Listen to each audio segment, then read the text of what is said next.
1973 সালে আলজিয়ার্সে বঙ্গবন্ধু শেখ মুজিবুর রহমানের সঙ্গে সৌদি বাদশাহ ফয়সালের কথোপকথন।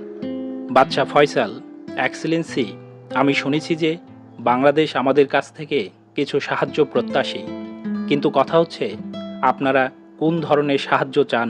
দয়া করে বলুন আপনারা কি চান। অবশ্য এইসব সাহায্য দেওয়ার জন্য আমাদের কিছু পূর্ব শর্ত রয়েছে।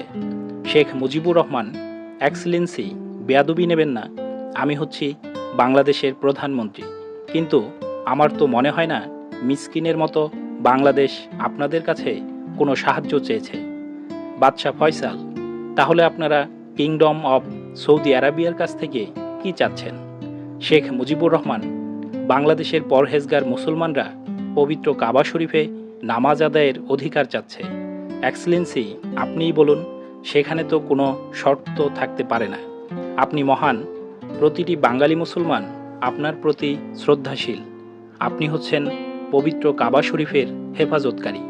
এখানে দুনিয়ার সমস্ত মুসলমানের নামাজ আদায়ের হক রয়েছে, সেখানে আবার শর্ত কেন?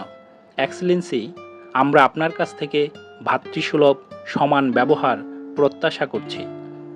বাদশাহ ফয়সাল, এসব তো আর রাজনৈতিক কথাবার্তা হলো না। এক্সেলেন্সি, বলুন আপনারা কিংডম অব সৌদি আরবিয়ার কাছ থেকে কি চাচ্ছেন? শেখ মুজিবুর রহমান, এক্সেলেন্সি, আপনি জানেন এই দুনিয়ায় ইন্দোনেশিয়ার পর বাংলাদেশ হচ্ছে দ্বিতীয় বৃহত্তম মুসলিম জনসংখ্যার দেশ।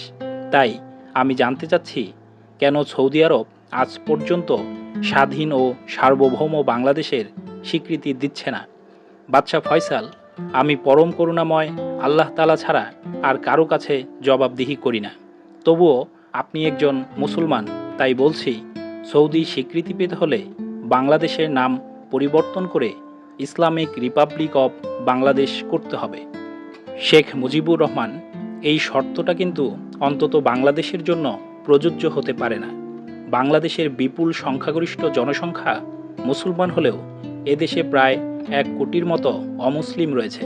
সবাই একই সঙ্গে 71-এর মুক্তিযুদ্ধে হয় শরিক হয়েছে, না হয় দুর্ভোগের শিকার হয়েছে।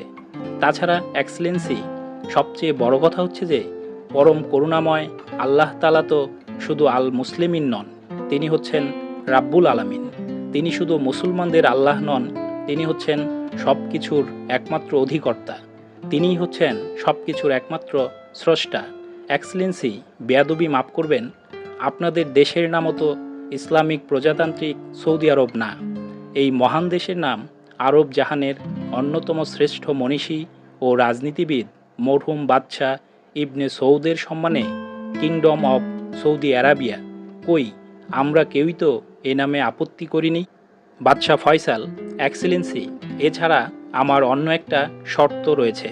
অবিলম্বে সমস্ত পাকিস্তানি যুদ্ধবন্দীকে ছেড়ে দিতে হবে। শেখ মুজিবুর রহমান, এক্সেলেন্সি, এটা তো বাংলাদেশ ও পাকিস্তানের দ্বিপক্ষীয় ব্যাপার। দুটো দেশের মধ্যে এ ধরনের আরও অমীমাংসিত প্রশ্ন রয়েছে, যেমন ধরুন বাংলাদেশ থেকে কয়েক লাখ পাকিস্তানি নাগরিককে ফিরিয়ে নেওয়া এবং বাংলাদেশের প্রাপ্য অর্থ পরিশোধ। এমন বেশ কিছু অমীমাংসিত বিষয় রয়েছে।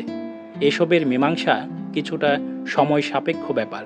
তাই শুধু বিনা শর্তে 91,000 পাকিস্তানি যুদ্ধবন্দীকে ছেড়ে দেওয়ার প্রশ্নটি পৃথকভাবে বিবেচনা করা বাঞ্ছনীয় হবে না। আর এজন্য সৌদি আরবই বা এত উদ্গ্রীব কেন? বাদশাহ ফয়সাল, এক্সেলেন্সি, শুধু এটুকু জেনে রাখুন, সৌদি আরব আর পাকিস্তান একই কথা। পাকিস্তান আমাদের সবচেয়ে অকৃত্রিম বন্ধু। তাহলে এক্সেলেন্সি, আর তো কথা থাকতে পারে না। তবে আমাদের দুটো শর্তের বিষয় চিন্তা করে দেখবেন। একটা হচ্ছে ইসলামী প্রজাতন্ত্র ঘোষণা, আরেকটা বিনা শর্তে যুদ্ধবন্দির মুক্তি। আশা করি বাংলাদেশের জন্য সাহায্যের কোনো কমতি হবে না। শেখ মুজিবুর রহমান, এক্সেলেন্সি, একটা বিষয় একটু বুঝিয়ে বললে খুশি হতাম। বাদশাহ ফয়সাল, এক্সেলেন্সি, বলুন কী বিষয়? শেখ মুজিবুর রহমান, প্রায় 2 বছর পর্যন্ত সৌদি আরব স্বাধীন বাংলাদেশকে স্বীকৃতি না দেওয়ায় সেখানকার পরহেজগার মুসলমানরা পবিত্র হজ আদায় করতে পারছে না। এভাবে বাধা সৃষ্টি করা কি জায়েজ? পবিত্র কাবা শরীফে তো দুনিয়ার সমস্ত দেশের মুসলমানদের নামাজ আদায়ের হক রয়েছে। তাহলে কেন এই বাধা সৃষ্টি? কেন আজ হাজার হাজার বাঙালি পরহেজগার মুসলমানকে ভারতের পাসপোর্টে পবিত্র হজ করতে হচ্ছে?